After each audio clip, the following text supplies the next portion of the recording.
Hey everyone, welcome back to the Tracy Developer Meetup. So this is our monthly meeting on all things technology. Once again, we are doing the whole remote thing because of the coronavirus, but hopefully next year we will be meeting again in person. Um, Today, the guest of the hour is Shashank Prasanna from AWS. So we'll get Shashank's story in just a minute. I just want to go over some more logistical information around the group. So we are live during this meetup. This is not pre-recorded. So if you have a question, ask it in the chat. I'll be moderating the chat. So if you have a question for Shashank, I will stop him and we will ask it. And we want this to be an interactive experience, the same kind of experience that you'd get if we were meeting in person. If there's any kind of audio or video problems, so maybe the screen becomes blurry, maybe the font's too small or too large, or maybe our audio is going crazy, let us know so that way we can correct it. Otherwise, we may not know about it. I think that's it for now. I'll go over more logistical stuff towards the end. But Shashank, do you want to take a second to tell everyone who you are? Yeah, thanks, Nick. Hi everyone. I'm Shashank, and I'm the last thing between you and the long weekend, whatever plans you have for the long weekend. So I apologize.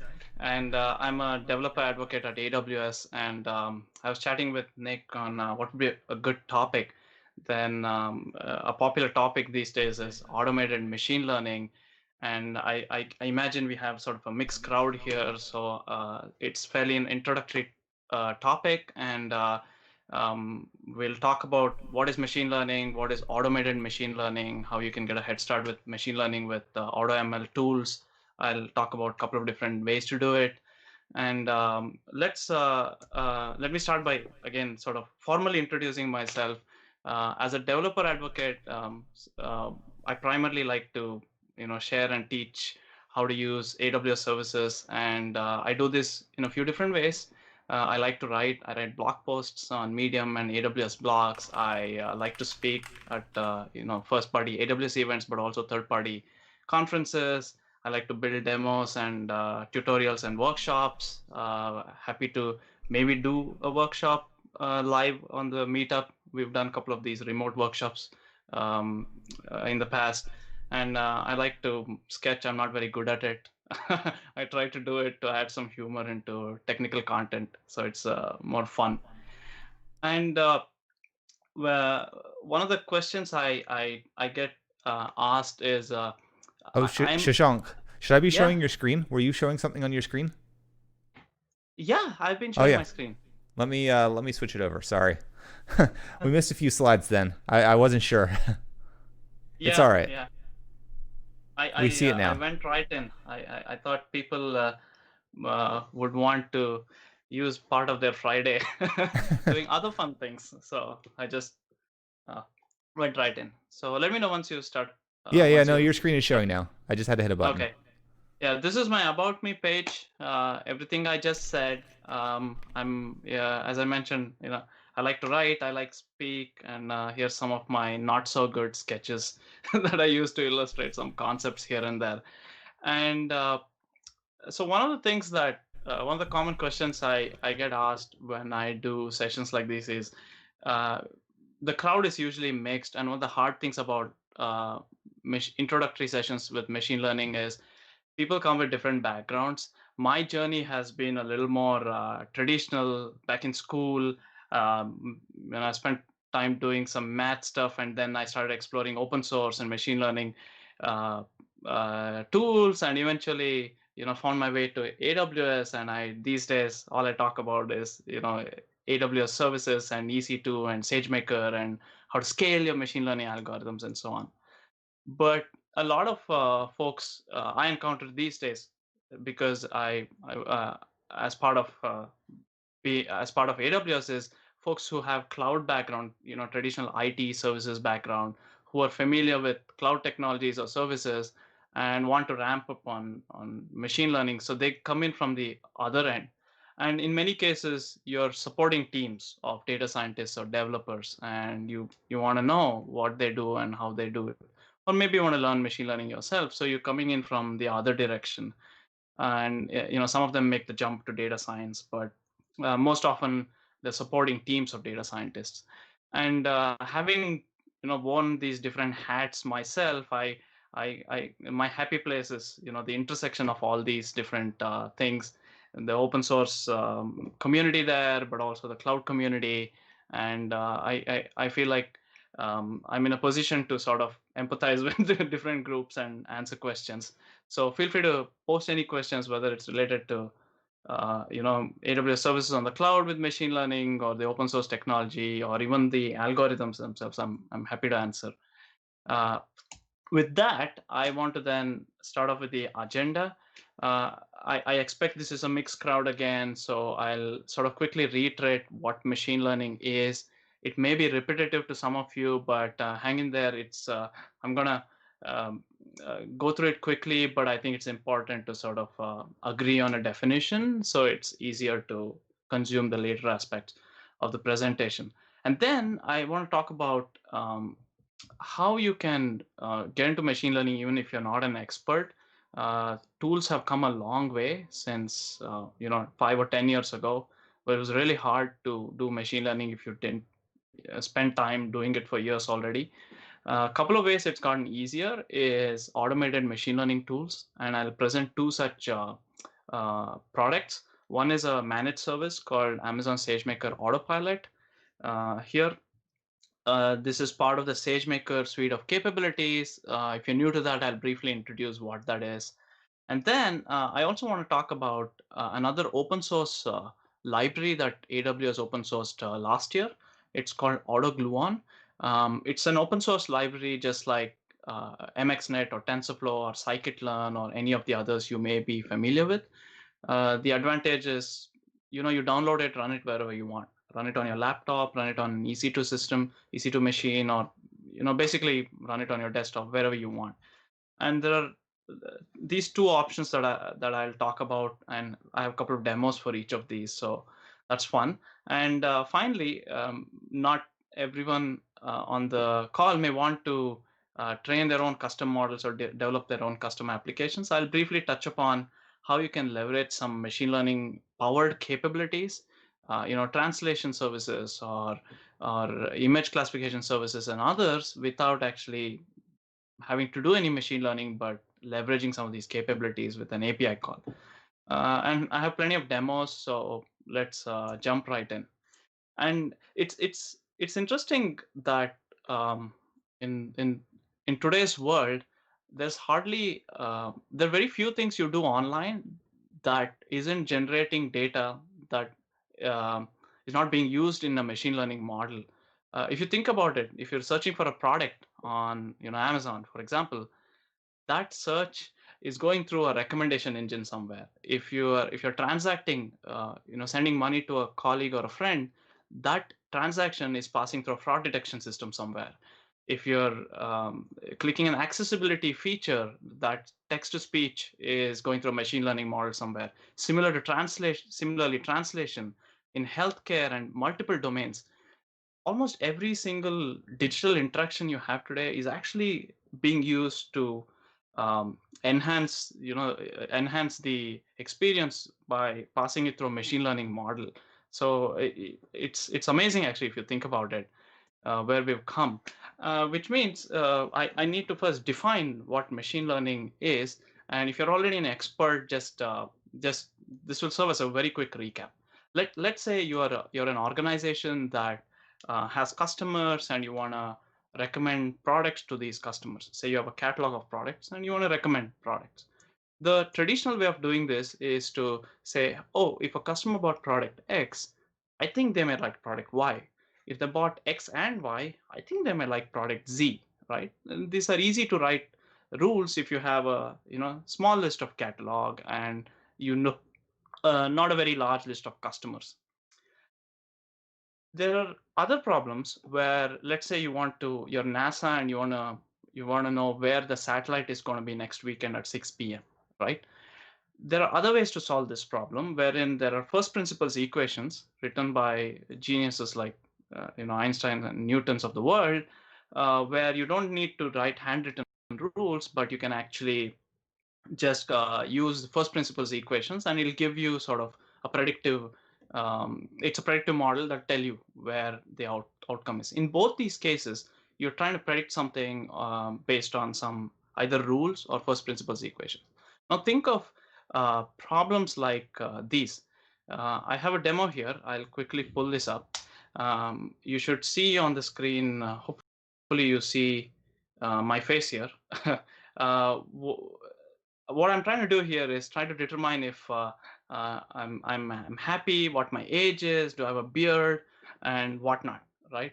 I'm a 26-year-old happy male. I'll take that.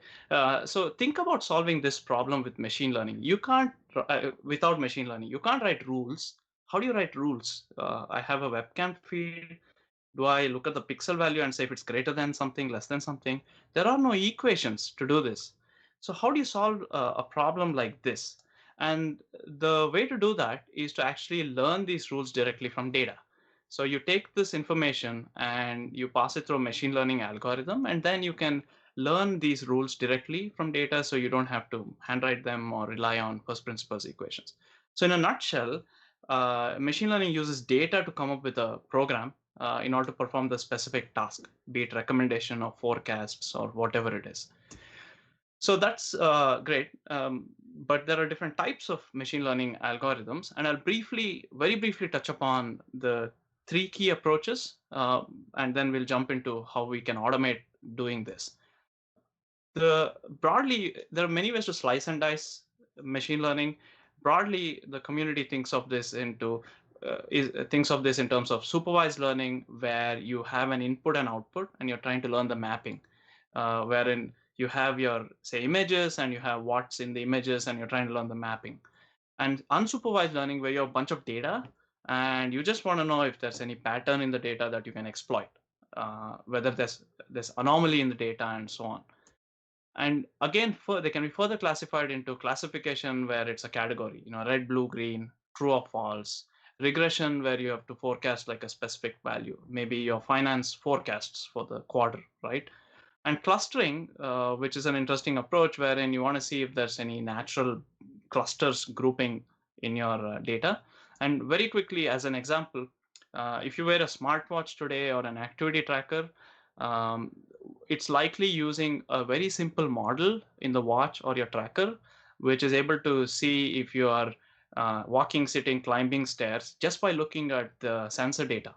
And there's actually a model running in your watch. It may be very simple, but there is something there that's actually looking at the sensor data and categorizing. So this is an example of a classification problem. It's amazing how these models that are now able to run small devices.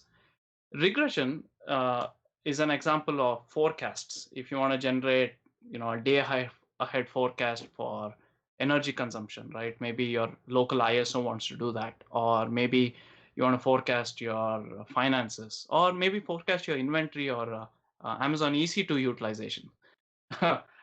Based on a number of instances that you're using today. There are many things you may want to forecast and predict. Regression is helpful there. And some of you may be car experts. These days, I think you can buy these Bluetooth cam sort of CAN bus sort of devices, and you can actually record your engine speed and RPMs from your vehicle. If you actually collect that data and you plot it, you'll actually get a plot that looks something like this.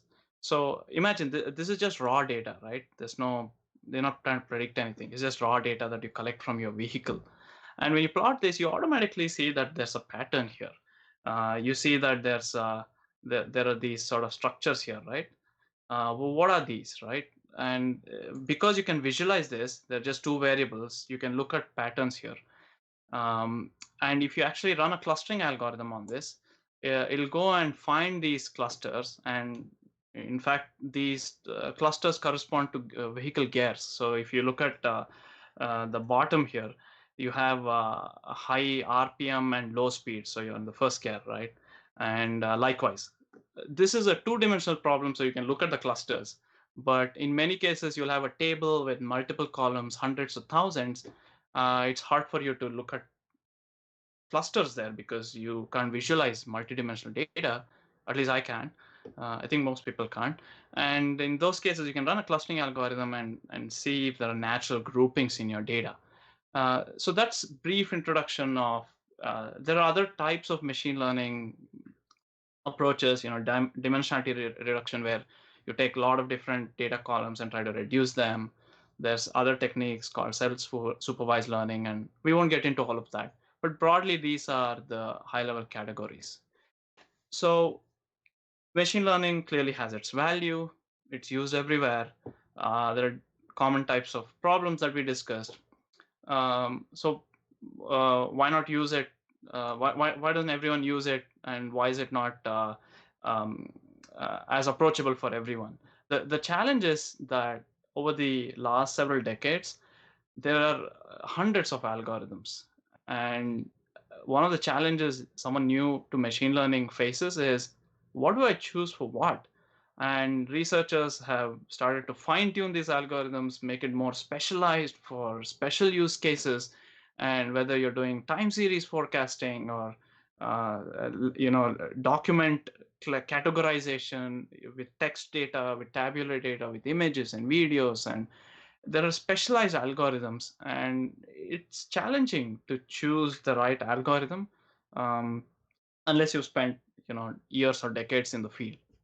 The other challenge is that before you actually even do machine learning, there are a whole host of steps that you have to do to make the data clean enough that you can actually run a machine learning algorithm on it. And these include things like collecting your data, labeling them if you're doing supervised learning. You want to be able to clean it, remove outliers. If there are missing values, you want to either remove it or you want to replace it with something informative.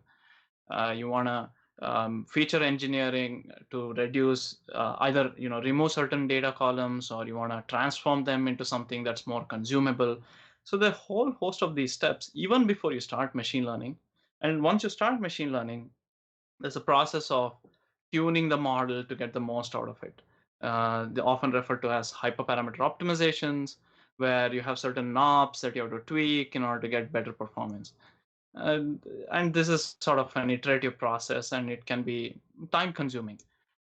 What automated machine learning, I think the phrase goes back several years. At least the software back then wasn't as good as it is today, is aiming to automate most of this workflow. It doesn't do automate everything. It started with automating just the training and tuning, and slowly it's starting to encompass other aspects of this workflow. Someday in the future, it'll do everything for you. But today, it's pretty good at doing everything from data cleaning, transformation, all the way up to training and giving you the best model. And there are a couple of different ways to do this. And what I'll cover in the rest of this talk is introduce you to Sagemaker Autopilot. You really need no machine learning experience to use this. You just need to know if you have a problem that requires you to categorize things, or that requires you to forecast or generate some sort of a prediction that's of a continuous value, like a temperature, or some sort of finance forecast or something like that. As long as you know the problem that you want to solve, you can actually get a lot done without writing a single line of code with SageMaker Autopilot. The other library that I want to talk about is called Autogluon, and Autogluon is an open source library, as I mentioned, and you get a lot more flexibility here if you want to dig deep. It's open source, so you actually know what's going on fully. You also know what's going on with Autopilot. I'll talk about black box versus white box approaches so that it's transparent to you. But with Autogluon, it supports a lot more types of machine learning approaches with images and videos and text and others, and it's open source, so you can run it wherever you want. So I'll talk about both these two, and I have demos for both these. So let's start with SageMaker Autopilot. So SageMaker, if you're new to SageMaker, SageMaker is actually a suite of capabilities under the SageMaker service.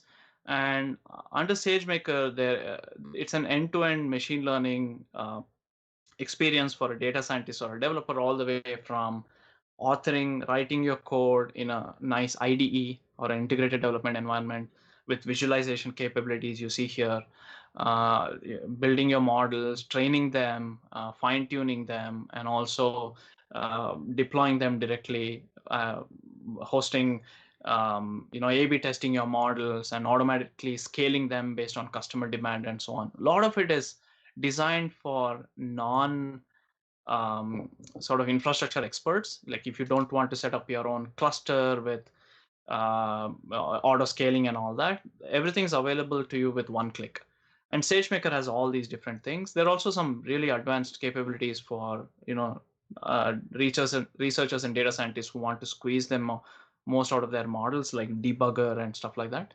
But here today, I want to focus on Autopilot, which is one of the capabilities of the many things SageMaker does. And this Autopilot is really designed for someone who doesn't want to mess with a lot of these options, but wants good results. So what is Autopilot? Autopilot is an AutoML solution. And what you see on the right is actually the screenshot of Autopilot, which we'll also see in the demo. All you have to do is go fill out very few things. You want to give the name to an experiment. You want to tell where your data set is, your S3 location.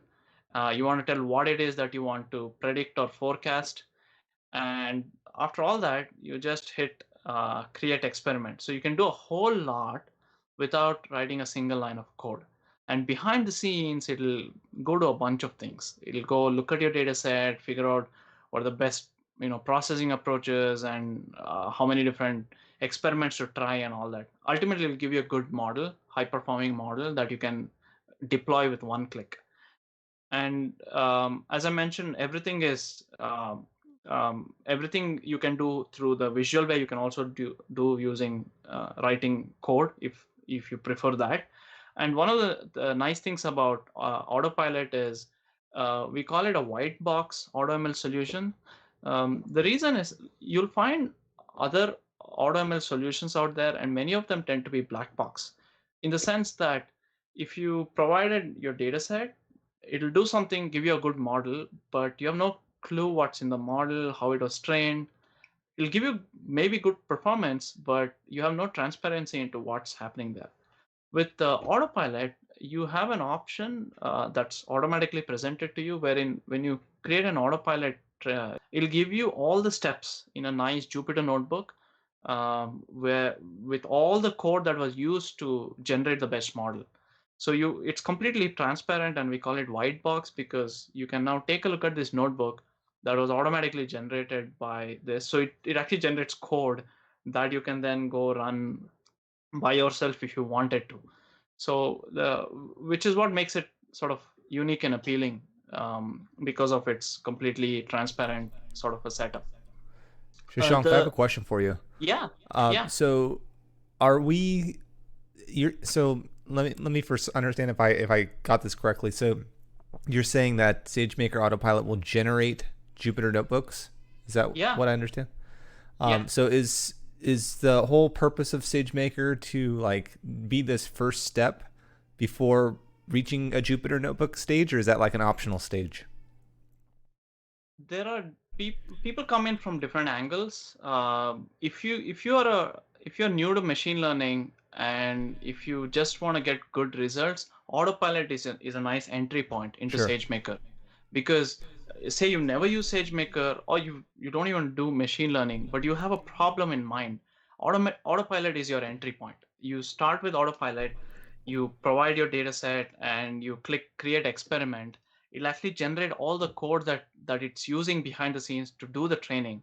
So it can be a nice sort of educational thing too, right? You can take a look at, we'll see that in a demo. You can take a look at the notebook. You can see what are the steps it's doing. And another added advantage is once it generates, you can have it just generate the notebook and not actually go train the model or do all the pre-processing steps. So just give me the notebooks. So you can then take the notebooks and use it to learn and pick, because if you run all the experiments, it can be resource intensive. It'll go try hundreds of training jobs. If you don't want to do the exhaustive search of everything, you can take the notebook and pick certain sections and have run it just standalone on its own. Did that Perfect. did that Thank answer you. your question? Yeah, We'll I see think this in that a demo. awesome. Yeah, I'm personally not too familiar with machine learning, but we have people on the chat who are. So I don't know. This is probably a silly question for them, but it was definitely something I was curious about. Yeah, no, I mean, even if you're a machine learning expert and you do all of this by hand yourself, there are a lot of best practices built into the service. Best practices is sort of vague because in data science, a whole lot of data science is actually trying out a bunch of things. And one of the things our teams did is actually take some of the best practices from common patterns that data scientists use and bake it into the service as one of the steps it uses to come up with the models. So it'll sweep through different models, different pre-processing steps, and it's doing that with a lot of codified best practices, if you will. So even if you're an expert, you can have it generate a notebook, take a look at some of the things it's doing, and maybe it's doing something that you haven't thought of, Sure. and you could use that, right? Even so, I would say it's not just for beginners. It's definitely useful for beginners, but if you're an expert, you can still take a look at what clever things it's doing behind the scenes. Sounds good. Thanks. And if you're a machine learning practitioner, you will actually enjoy Autogluon even more. Again, it's fully open source, and I'll show you an example towards the end where, if you're familiar with Kaggle, which is a data science competition wherein companies host competitions for tens of thousands. So even I think we've had like $1 million competitions in the past. Our team actually ran Autogluon on a whole bunch of competitions and got top places in a lot of them, and they did all of that with just 3 lines of code. That's how Autogluon works. You just provide your data set. You load in your data set and you specify what it is that you want to do, whether it's a image classification, object detection, text classification, or tabular classification, which is like spreadsheet sort of data, right? And then you do a fit. It does so many things behind the scenes, and it'll give you sort of the best results. And we'll see this. So with that, actually, I'll let's go through a demo of SageMaker Autopilot first, and then we'll come back and look at a AutoGluon demo. If you're new to AWS, then if you open an account, you'll see a management console like this. If you're already an AWS expert, you can search for a service by typing the name.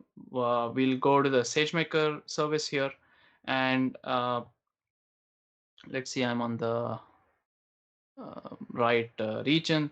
So once you come to the SageMaker service console, you'll see SageMaker has so many different things. So it has things for labeling your data sets. These are like, say you're a self-driving vehicle company. You're driving and collecting data, and you want data to be labeled, right? Where are the pedestrians, or where's the stop sign, right? With the labeling services, there's Jupyter Notebook, hosted Jupyter Notebook, where you can pull up, much like the one I will show you in a moment. It's a fully hosted notebook solution. There are pre-processing jobs that you can run, training jobs, large-scale hyperparameter optimization, model hosting with built-in auto-scaling, A/B testing, and all that.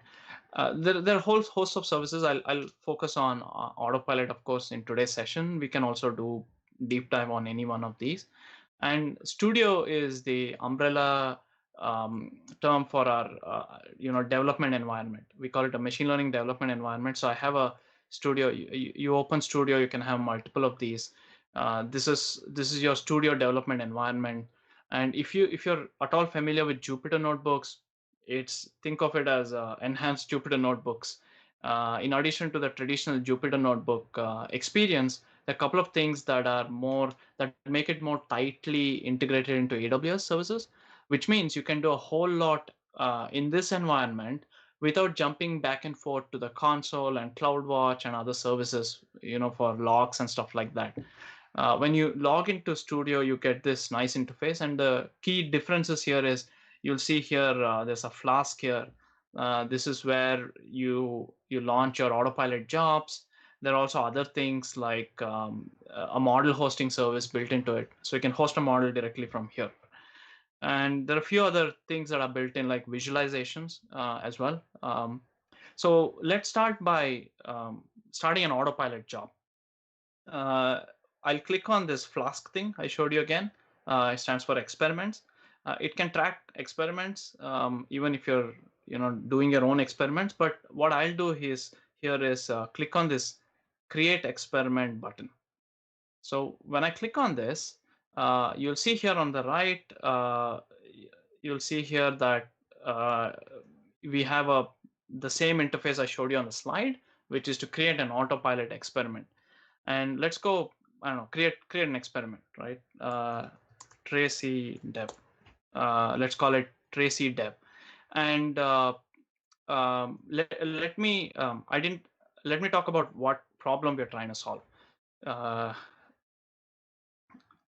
Okay, so the data set I have, and you can try it with your own data set after the call if you want to, is the data set I have is a tabular data set, and it's a popular data set that people use to try different algorithms on. And the data set basically had different columns of bank customers and some attributes, some demographics information and stuff like that. The whole objective of the problem is to look at the customer data information and see if they are likely going to be a customer for a new bank offer. Maybe there's a new loan that the bank wants to offer, and see if they're a likely customer. If there are things like they rejected all the past offers, or they're too old or too young or something like that, maybe they won't accept a new offer. But rather than come up with these rules, we can provide this data set to a machine learning algorithm, and in this case to Autopilot, and see if it can come up with a model. Some attributes about the data sets, like it has 40,000 rows, 20 columns. It's a binary classification problem, which means, will this particular customer, is this person likely to accept a new offer for a loan or something like that. You could replace this data set with something that you like. Maybe you have another data set for will customer buy something from your inventory or something like that. So this is the problem statement. So I key in my experiment name here, and next I want to key in where my data set is. I typically have my data set in Amazon S3, so I go point it to a data set there. So I have this data set bank marketing and train CSV. So essentially this is just it's just a comma separated value spreadsheets sort of a data set. We can actually take a look at it so you see what it looks like. So I'll go open it up here. I have this data set in Amazon S3, but I also have a local copy here. So it looks like this. So you see all this demographic information about customers, blah, blah, blah. All the way at the end, you'll have this column that you want to predict. So this is just the data set I'm dealing with. And I specify this data set. And then I want to specify what it is that I want to predict. So the spreadsheet has many columns, but you have to tell Autopilot what it is that you want to predict. And the Y column you saw at the end is what I want to predict. So I say Y, and I can optionally put in where I want to dump output results, like the trained model and stuff like that. Shashank, we actually have a question that came in for you. Yeah, happy to So the answer. question is the binary classification done based off of a curve? So there are some that might be closer to yes than others. Yeah, that's a good question, because this data set happens to be imbalanced, which means there are a lot more no's. If you think about it, a lot more customers are likely to say no than yes to your offer, right? It happens to be imbalanced. There are things that you can do to address that, and this is something Autopilot will take care of for you. It'll do that by actually reading the data set, looking at the class distribution, and it'll pick different optimization metrics, and it'll do all that for you automatically. We'll take a look at that. But so what you see here on the UI is a little more restrictive, because it's supposed to be easy to use. Now, everything I'm doing here, you can also do by code.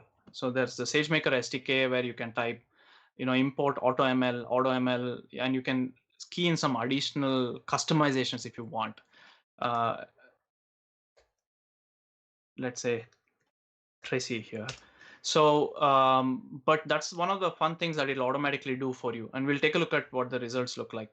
And you can specify if it's a binary classification problem, which it is in our case.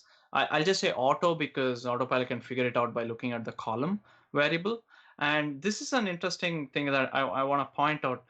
This is the thing I mentioned earlier. Do you want to run the complete experiment, which means it'll go through the data set, try different pre-processing techniques, run different model training approaches with different pre-processing techniques, hyperparameter tune, and give you the best model? Or do you just want to generate a notebook that I mentioned? So if you do this, if I say no, it won't train. All it'll do is look at the data set, generate a notebook for you, which you can use. In this case, I'm going to say run the complete experiment. And right at the bottom here, I say create experiment. And as soon as I do this, it'll go and start off this multi-stage process, analyzing your data, feature engineering, model tuning, and the best models. I won't let you stare at this for the next tens of minutes or an hour as it goes through, does its thing. I actually ran an experiment earlier today, um, and so this is the job that's currently running here. You see, Tracy Dev here 25 seconds ago. So I have another experiment that I ran earlier, and I can take a look at that experiment where I finished training. You'll see two buttons here up top on the top right. So there's the uh, candidate generation notebook and data exploration notebook. So this is the Jupyter notebooks I mentioned. Let's click on the candidate generation notebook. So what you have here is a Jupyter notebook that was automatically generated. So you'll see here, this is a job I just started, and it's still like analyzing the data. So it hasn't given you a notebook. Once it finishes analyzing the data, it'll give you these two buttons here. And if you click on this, and I have this Jupyter notebook, which actually takes a look at different pre-processing steps and different algorithms. And if you scroll all the way down, you'll see how it sets up the training job. So here under the section called candidate pipelines, you'll see a couple of different combinations. The first says DPP0 XGBoost. It's saying data preprocessing 0, meaning strategy 1. And it explains what it's doing. So it's saying there's some missing data. So it's using this robust imputer way to address the missing data, and it's doing a few other things, right? And it's using XGBoost to train. It's a popular machine learning algorithm to train. And then if you scroll down, it'll say data preprocessing 1, where it uses a few other things. It uses, say, robust PCA and so on. I won't go through all of these, but you'll see here in this case it's using a different training algorithm called linear learner, which is more simpler model, but in some cases it's good enough. You don't need XGBoost, which tends to be a little more sophisticated approach, and it tells you what it is doing. There are other things you can edit here if you don't want the defaults. Like, for example, this is training on a M5 4x large instance, and maybe and it also trains this on it's just training this on one instance, but maybe you want to train on a cheaper instance or something like that, right? You can, by default, it's going to run this entire notebook for you. But if you don't want to run the entire notebook, you can pick sections like here and just execute those sections. So this is the whole notebook and there's some helpful things there to show you how it's doing hyperparameter tuning. So it's setting up all this for you. It's doing a hyperparameter tuning to maximize um, um, um, what hyperparameters, not maximize, sorry, choose the tuning knobs. So So we you'll have a see a question couple that of came these in on the options. chat as well. Yeah. So the question that came in the chat was from Lopez Lulu. The question was, does the data set need to be transformed? Sometimes if you take the data directly from the database, you get keys instead of a meaningful value. Could you say the last thing again? It gives you Yeah. keys and.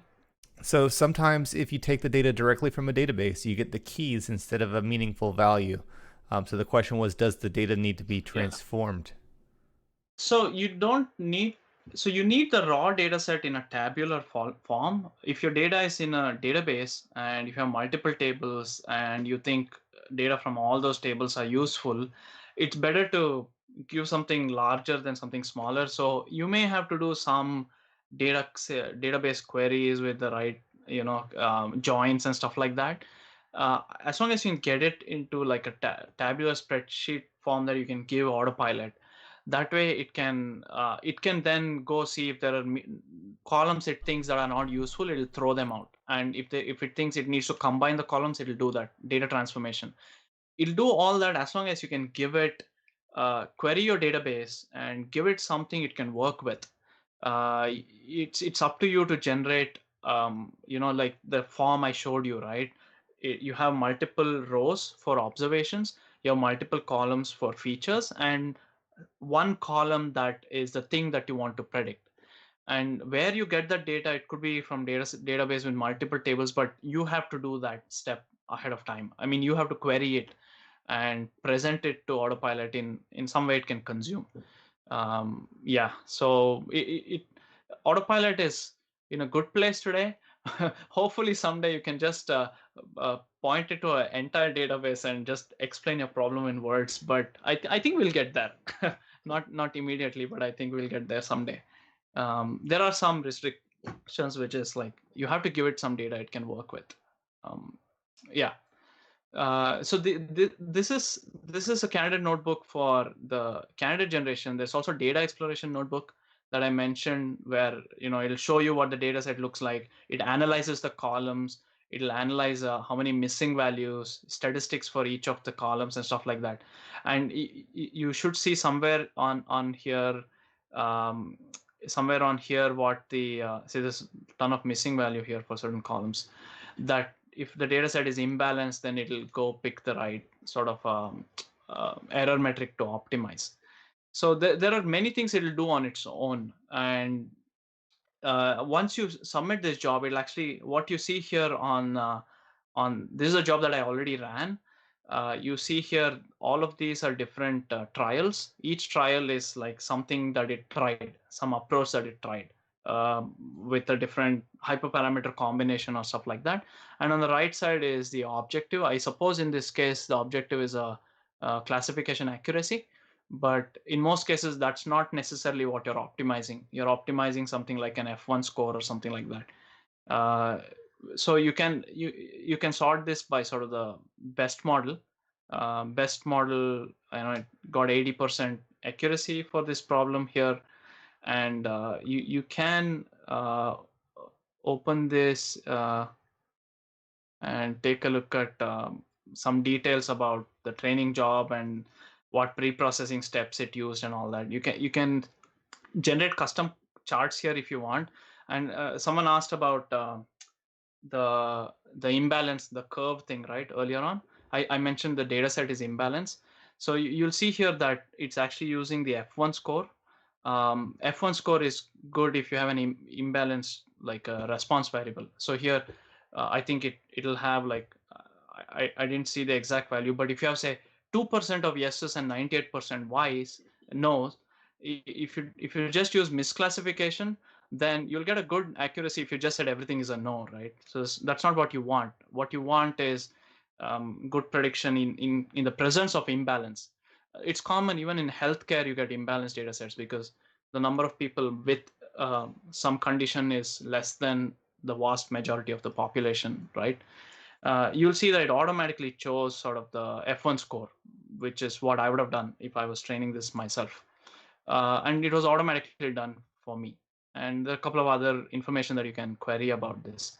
And the fun thing is you can actually deploy this model right from here, or you can click this deploy button. And what I mean by this is when I click deploy, I'm going to host an endpoint, API endpoint that I can query against. Now, if I'm the bank, I can host this endpoint and I can have, I don't know, people's browser, when they're browsing your website, they know something about you because you're logged in, and you can send that information to the model. The model will say, yep, this person is likely going to buy, show him this ad, or show him this new bank offer, new loan at 1% APR, whatnot, right? So the whole point of this is to host the model, and you can host it very simply here, just by specifying a name, specify what instance type. And if you're new to AWS, these are basically compute instances in the cloud with different compute capabilities. More CPU cores, less CPU cores, more memory, less memory, stuff like that. More details you can find on the web page. But if you think you're okay with some latency, wherein you submit a request, you don't need the answer like in 1 millisecond, you're okay. So you can choose something with less power, less capability, but in terms of compute capabilities. But if you want something more powerful, you can choose a more beefier instance. There's some defaults here. And instance count is important. If you say you have one customer, no, say you have 100 customers today, and your app becomes popular, and you suddenly have 1 million customers tomorrow, right? So you want, then if you are doing this yourself, you have to figure out load balancing and auto scaling and all that. Here all you have to do is specify a number of instances. Say if I say 10 instances, then it automatically sets up load balancing and scales to 10 instances and figures out handling the traffic. You can also set up additional conditions in the console, and you can capture information about the model. This is important because let's say you train a model today and deploy it based on data set you have today, and 6 months from now, is your data still valid? Has the world changed since then? I mean, think about people assuming how the world was 8 months ago and now, right? The world is a very different place right now. So your models go stale very quickly. And the reason you want a data capture is you want to compute something called a concept drift. Is the model still relevant? Is the data that's coming in looks similar to the distribution of the data that you actually used to train the model? If there's some sort of a deviation, then you want to say, okay, I'm going to retrain and push a new model, right? So you want to make this sort of iterative process rather than sort of full circle process rather than post something and wait. And the frequency changes. Some customers I speak to retrain once a year. Depends on the business, really. Some retrain nightly, so it kind of changes from company to company. And you click deploy, and your models like in the process of being hosted, and you'll see here on the left, if you look at this nice button, you'll see here that there are two models here. One is something I created earlier many days ago, apparently, and one that I'm creating right now. And you notice I never left the Jupyter Notebook instance, which is SageMaker Studio here, to do any of these things. But you can, if you go back to the console, you can actually take a look at, say, endpoints. These are the two endpoints that one's hosted, one is being created. And you can take a look at all of these, including training jobs, right? So you can take a look at some of the jobs that ran. All of them will also be available here. See, 3 minutes ago. So a lot of these training jobs just ran, and you can everything you find there, you'll also find here with a different view. So that's sort of an overview of Autopilot, really. I mean, if you want to test it out, you just have to provide a data set in a spreadsheet. That's one limitation I should mention. Autopilot today can only deal with tabular data. You can't throw images at it, you can't throw sound files at it, you can't throw text documents at it. Autogluon can handle it. I'll talk about that in a minute. But Autopilot, as it is today, does a very good job if you provide it with spreadsheet data in a sort of a tabular form. So it So in finished regard to the analyzing. demo that you showed us the first time with your camera, and detecting whether or not you were happy or not, was that not with Autopilot? That was with Autogluon? No. No. In fact, that's not using either of these two. Oh. That's part of a. You can actually train that with you can use Autogluon to get there. It's you have to write code with Autogluon. So let me talk about Autogluon so things will become a little more clear on what are the limitations here and what are some of the limitations there. So Autogluon I mentioned is more of an open source project that AWS open source last year, and really the main reason this was built is to codify a lot of the best practices that data scientists use in the industry today.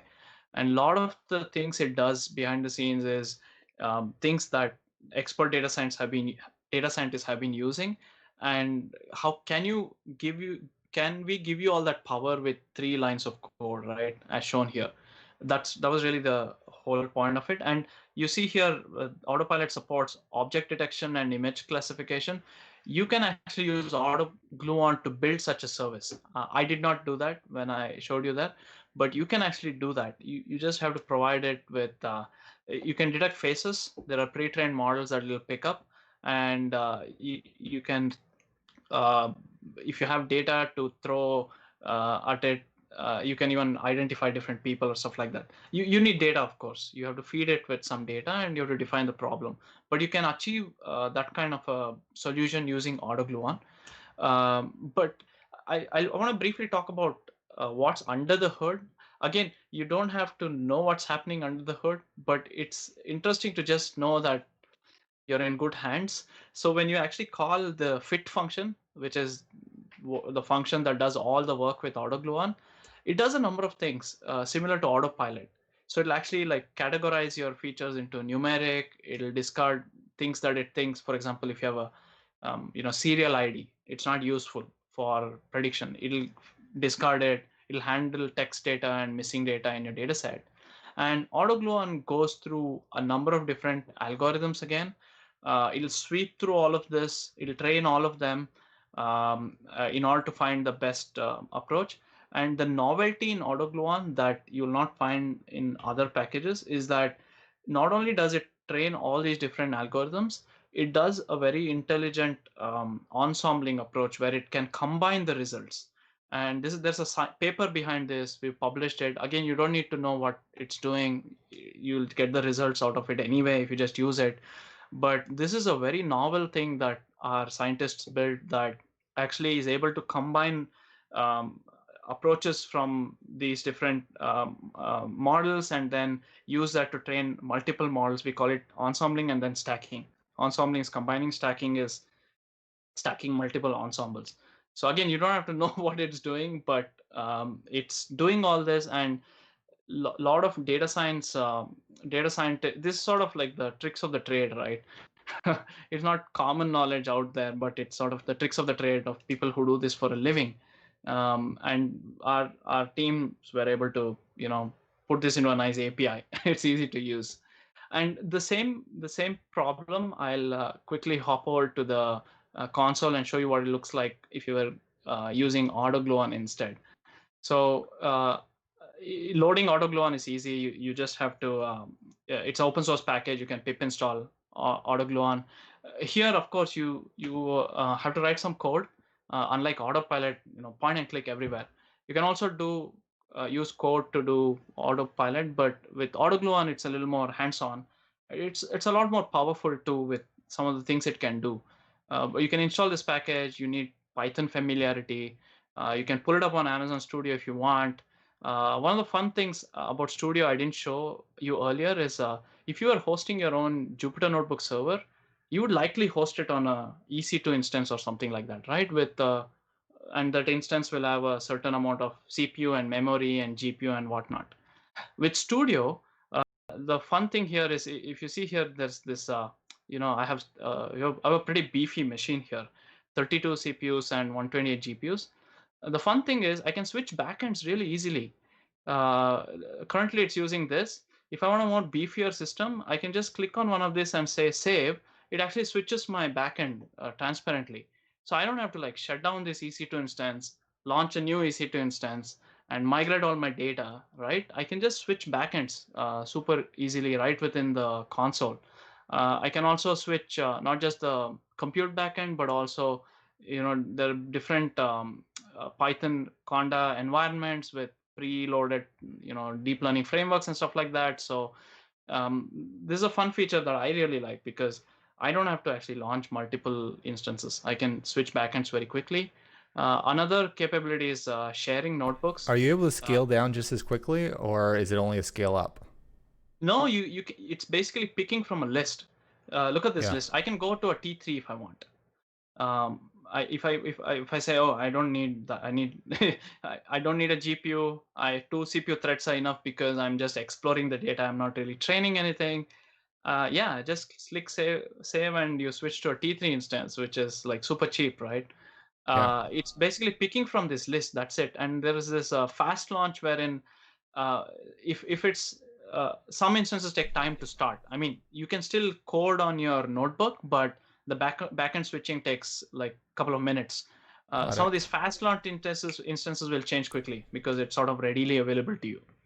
Um, yeah, this is a cool feature I like about Studio compared to sort of other solutions or running your own EC2 instance for that matter. And another thing I want to mention is like the sharing of the notebooks. So if I bump into an issue here, I can share the notebook, include the outputs, and I create and I can generate like a link here that I can share with a colleague. Of course, they'll need to be have access to have an Amazon AWS account, and you can have them as part of the AWS SSO organization. You can set it up in a couple of different ways. Say you're in a company and you can set up an organization and you can have multiple studio notebooks and they can share notebooks with each other very quickly. I can just copy this link and give it to a colleague. In their studio, this thing will open up with all the results and they can go debug. So there's some fun things that I didn't cover but in detail, but there are part of studio that are more than what you would get from a typical Jupyter installation by yourself. With Autogluon, again, as I mentioned, you don't Studio. I'm running this on Studio, but you don't have to.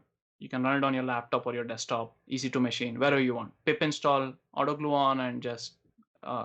So in this case, I'm gonna just. You can have Autogluon point to a data in Amazon S3. So that's what I'm doing here, but you can also point to a local data set. Uh, the first step is to load the data. Autogluon has a, tabular prediction, and you can see that this is the same data set that was loaded. And then you can call the fit function. That's all you have to do, right? All you have to do is load the data set and say model dot fit, which is task dot fit, and you specify your data set, specify what it is that you want to predict, which is the last column. Label column is Y here, and where you want to dump the models and evaluation metric. Someone asked if you can. It is optional, but if you specify the evaluation metric, it will use the F1 score. In this case, because imbalanced, and you can auto stack the thing I showed you. Combine multiple models and stuff. You just go train and it'll start training. So it'll go through your data set. It'll tell you how many unique values are there, that it's a binary classification problem, blah, blah, blah. Then it'll start training. So it's starting with the random forest classifier, and it'll go through and train all the different models. And there's a reason I chose this beefy instance here, because Autogluon can take advantage of all the cores in your instance. So you can train it on a smaller, well, less instance with less compute, but it may take longer to try all the different things. So we have another But you question can, that came in. yeah. So we have a question from Lopez Lulu again. Can you work on the notebook at the same time when you share the notebook? It's you're sharing a copy, so to say, but yeah, you can work on it, but you'll share a new copy if you made some changes. You're basically sharing a copy of that notebook, and if you're using one of the standard Jupyter kernels that are offered here, which means your colleague should have no issue reproducing the issue that you're running into, because the rest of the environment is all going to be the same. Essentially, this whole, I mean, this is sort of a detail. This whole thing is running inside a Dockerized environment, which means like it's easy for someone to reproduce whatever you run into here, especially if you're using one of the predefined, you know, conda kernels. If you run into a issue, it's likely they can run into the same issue and reproduce and help you debug it. Yeah, but if you make some changes, you have to give a new copy to them. So yeah, this is training, right? You'll see that it's going through different models, but not just this. It'll do the whole thing and figure out how to combine these and all that. And I want again make you stare at this. I have a notebook that I ran earlier. So once you run, it'll try all these different things. It'll combine different models, and you didn't have to do anything, right? Just call the fit function, and in the end, you can take a look at leaderboard.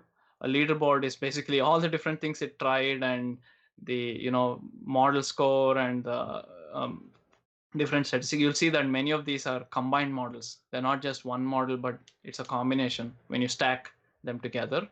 And finally, yeah, you can get the final results. And it's just one function, right? As long as you give your data set. And Autogluon, I didn't show you here, but it actually works with images and yeah, text data as well. So one last thing I want to show you is I mentioned that our team actually submitted a bunch of competed in a bunch of these data science competition. Kaggle is a popular platform for that. They wrote a paper, and the paper actually has the results of all the different competitions and the positions it came at. Most of them were at the top. There's one example that of this data science competition called auto group classification. Everything you see here on the right is a complete code from loading the data set to actually submitting the results to Kaggle. And I actually have a demo of this here. I won't train here, but this is all of the code required to actually get good results here. So what I'll do is actually, so this competition is no longer running. It ran like 5 years ago. If you see here, about 3,500 teams participated. What Kaggle will do is let you submit, upload your results even today, just so that you can see where you stand. But you can't compete with it anymore. At the time it ran, there was a $10,000 prize money and blah blah blah. So it basically has a data set with a bunch of attributes of products, and you want to categorize it into multiple buckets. It's a classification problem, so to say. And you can I submitted one of these a little while ago, actually several months ago. You see my public score is about 0.47. I can't compete because the competition is closed, but I can take a look at where I fall in the leaderboard, right? So I submitted this with 0.4 in the public score. I can take a look at the leaderboard, and the winners of course have a score of 0.38. 0.4 would put me somewhere in the 0.047 would put me somewhere in the 30 mark here, somewhere here. You'll say, hey, that's not the first place. Yes, it's not the first place, but I literally wrote 3 lines of code. And if you think about it, I don't know, a position of 30 out of 3,500 times 100. No, I did that wrong. Oh yeah, well, yeah. One minus this will put me in sort of the top one. Yeah, no, that was right. That was right. So this should put me in sort of the top 1% of 30 out of 3,500. So you get sort of a top 1% score with literally like 3 lines of code. And then of course you don't have to stop there. You can fine tune it and see if you can win competitions.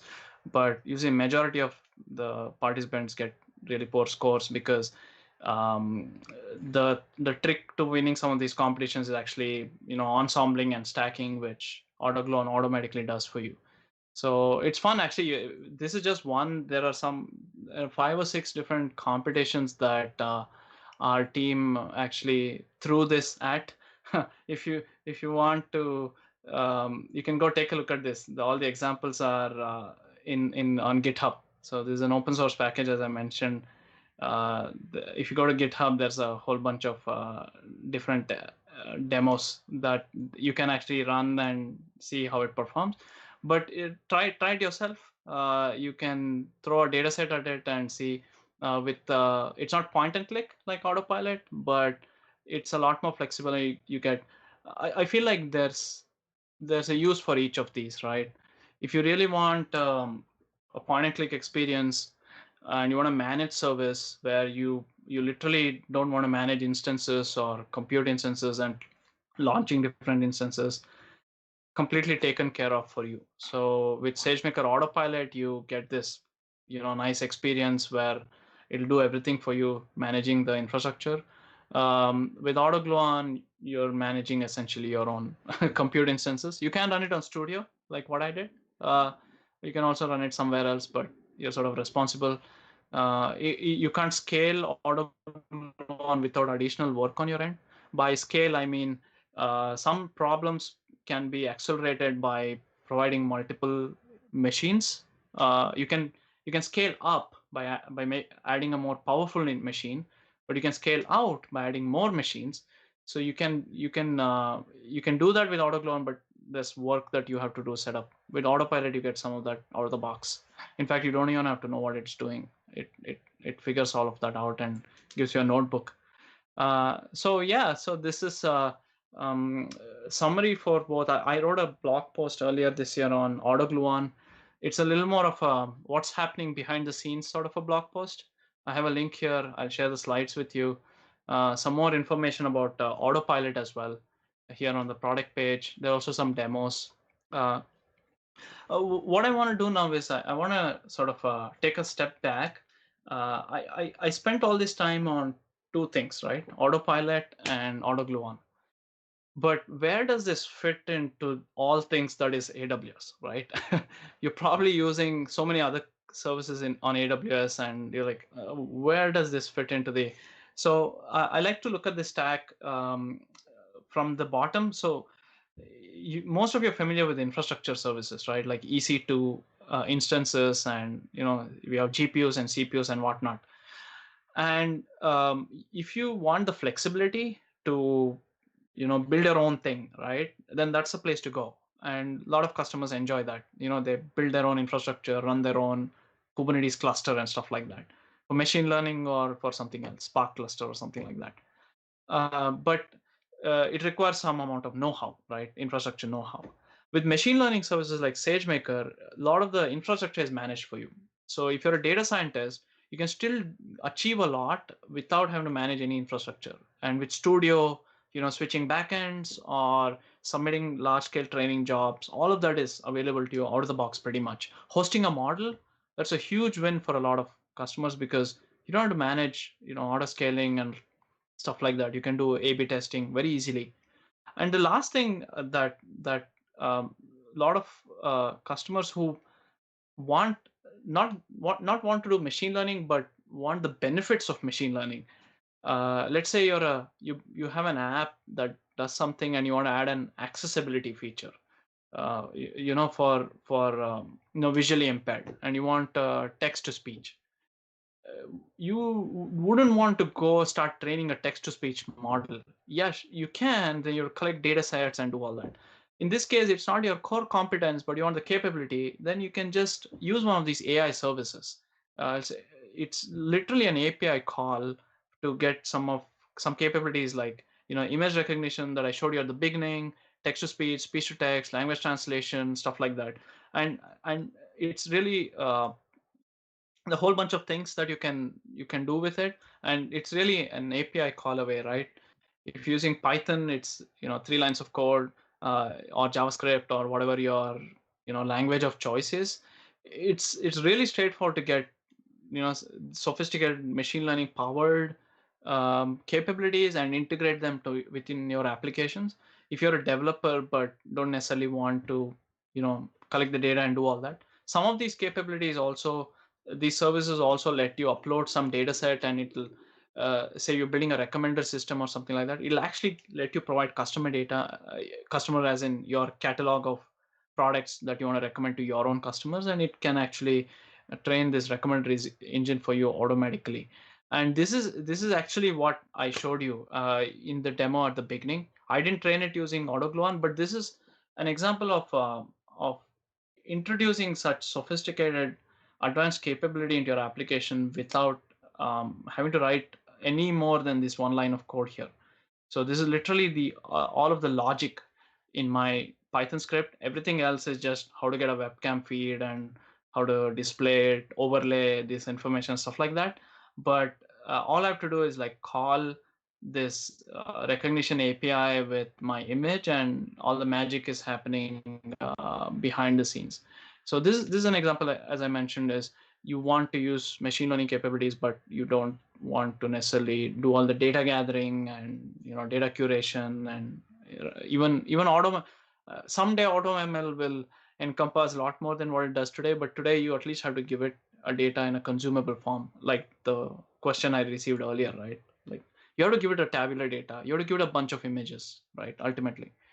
So yeah, so that's sort of my presentation. I'll stop here, and this is the this is the demo. I'm happy to share this with you if you're interested. But yeah, so this is the detection thing.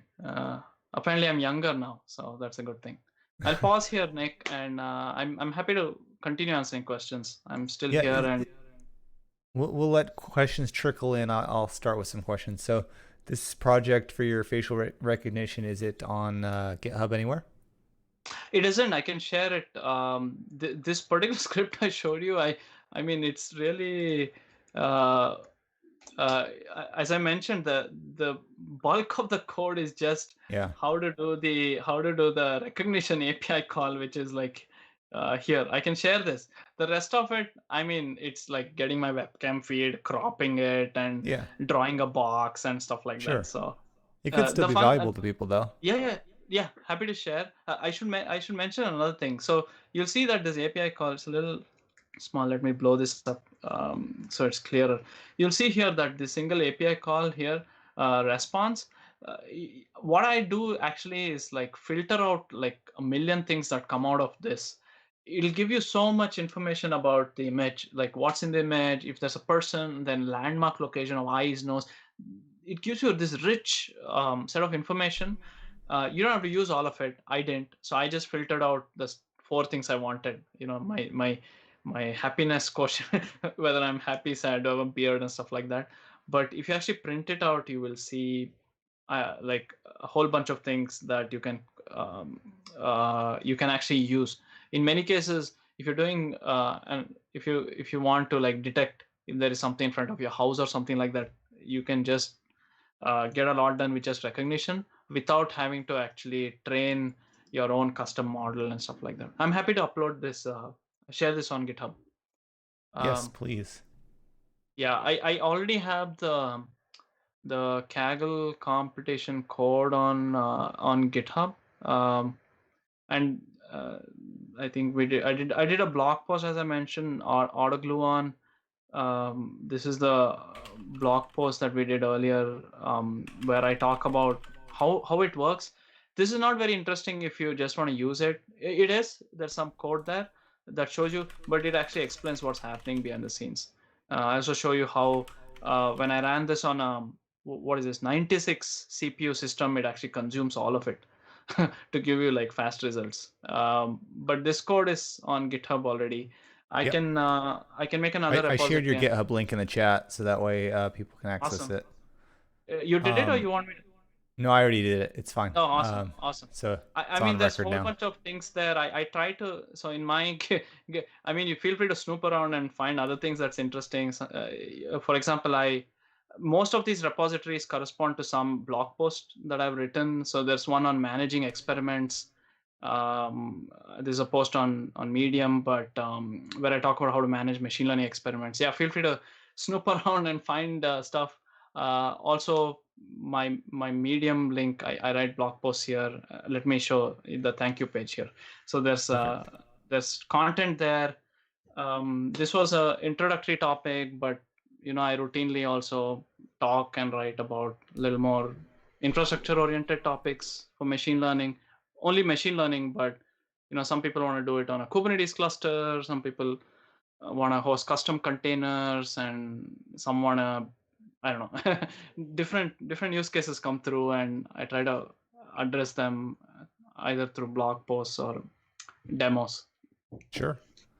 While Can I questions see the trickle in, questions? Can I see the nothing questions? yet. So let's go Okay. over a little bit of logistical stuff. And then when questions come in, if they come in, we'll revisit. If I can have you go back to your web browser and go to the tracydevs.com website so we can just talk about the next meetup. But what your Tracy. content was really good. You got some compliments in the Oh, thank chat you. on it. I So yeah, I'm very happy to cover other topics. I mean, I get very excited. See, the Friday evening doesn't bother me. This is what I enjoy. So, what's the link, Nick? yeah, so just Tracy Dev. tracydevs.com. Okay, Nice and perfect. short. Oh, there you go. Yeah, I'm on the front page. Yep. So next month. So next month is cross-platform apps with Electron. There So it if you is. click on that second link there, so our guest of next month is going to be David Neal. Many people know him online as the guy who does really good artistic sketches and Hmm, stickers and stuff, but he's also a good JavaScript developer. So he'll be showing us how to build Electron desktop applications. So if nice. this is something that you're interested in, please hit that register now button at the bottom. It is free. The register now button just lets me keep track of how many people are interested in this particular topic. So that way it kind of gives me an idea, should I have more topics like this, or if there's not a lot of interest, maybe we take a break from it for a little while. So yeah, definitely with all those arrows. I have no idea how you're doing You that can't with the miss it now. arrows. You have It's to. blown my mind. Um, but yeah, no, this as far as this meetup tonight goes, I did record it, so it will go up on YouTube, probably either tonight or tomorrow. If you missed it, maybe you came late, you want to catch up, maybe it was so awesome you want to watch it again. It'll be available. I've posted the link already in the chat, but when the stream ends, you'll see the link reappear in the chat at the bottom. So in case you missed it, um, I don't see any questions coming. I'm gonna switch over to just our faces right now. But no, this is great. We had a machine learning topic about a year ago, and Hmm. this is a nice follow up on what you can do with it. Yeah, if there's interest in, I don't know, digging deeper into a specific thing, I'm happy to, do this sometime in the future. Maybe you want to learn about SageMaker, or there are two types of requests that come in, right? One is service deep dive. Like, I want to learn about a service on AWS. The other is like, some concept oriented thing. Like, I want to do some image class processing thing, or either is okay. I'm happy to cover, some, especially user AWS user groups. They want to see service deep dives. I want to learn everything about this service. So I welcome both. If there is any interest, Nick, let me know. I'm happy to cover. Yeah, so I don't. Maybe people are too shy to ask questions. There hasn't been anything that came in, so maybe we will call it a night and enjoy our long 3-day weekend if you're in the United States, right? Yeah, it is 8:30 on a Friday before long weekend, so I understand if people Yeah, want to go. it's getting there. But Shashank, I appreciate it. I appreciate you coming out. Yeah, happy to present, and yeah.